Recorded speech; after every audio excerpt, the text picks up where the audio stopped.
Hello guys, mayroon tayong kaibigan na nagpapatulong na may benta ang bahay niya. Ang sukat ng bahay niya more or less nasa 96 square meter. Malawak na rin tong garahe niya dito. Pwede kang magpasok ng isang malaking sasakyan dito, tapos yung mga motor pwede rin doon sa kabilang side. Bali ang location nito ay nasa NHA, Pandakaki, Mexico, Pampanga. Bali na awarded lang daw sa kanila tong bahay at lupa. Kung sino man daw yung gustong bumili nito ay tutulungan nilang mapalipat yung titulo sa bibili. Bago natin sabihin yung presyo ng bahay at lupa, libutin muna natin yung loob ng bahay para makita natin kung worth it ba yung price niya. Makikita natin na ayos na yung mga kisame niya sa loob. Inayos muna talaga nila lahat-lahat para magandang tignan sa bibili. Ito yung living area. Malawak na rin tong kanyang sala dito. Kahit na maglagay ka dito ng sopa na pang 10 to 15 person, pwede. Pagkatapos, puntahan naman natin yung kabilang side. Etong dito naman, pwede kang maglagay dito ng maliit na bar dito. Pwede rin naman maglagay dito ng dining table na malaki. Pagkatapos niyan, puntahan naman natin ang kanilang kitchen or yung kanilang kusina dito. Check natin guys kung gaano kalaki tong kitchen nila. Medyo malawak din tong kitchen nila guys. Oh. Wala pa siya nakalagay ng mga cabinet dito or hanging cabinet na maganda.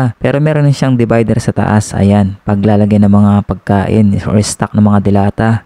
After naman yan dito sa kabilang side, pwede ka pa rin maglagay dito ng isang dining table. Pwede yung pabilog or square na pang 6-seater or 4-seater, pwede rin. Dito naman sa kabilang side, ito yung kanilang laundry area. Medyo malawak din to guys. Oh. Bali wala tong exit area or labasan sa likod. Sagad kasi itong pagkakagawa ng bahay. Bago ko pala sabihin kung magkano yung binebenta ang bahay na to, paki-follow mo na yung aking page para lagi kang updated sa aking mga mini vlog. At huwag mo na rin kalimutang mag-like, comment, and share. Meron palang 2 room ang bahay na ito. Check natin ang kanilang master bedroom. Dito kasyang-kasya dito yung kanilang queen size or king size na bed. Bali meron ka ng bed frame dito sa kwarto ng master bedroom. Tapos may access ka pa dito sa garahe. Pwede mo nang tignan kung sino yung mga pumapasok or mga bisita mo dito sa bintana mo dito sa harapan. Meron na rin naka-antabay or naka-assemble ng mga cabinet dito sa master bedroom. Bali 3 cabinet na malalaki yan. Meron din sa taas. Ang presyo pala ng bahay na to guys is 1.6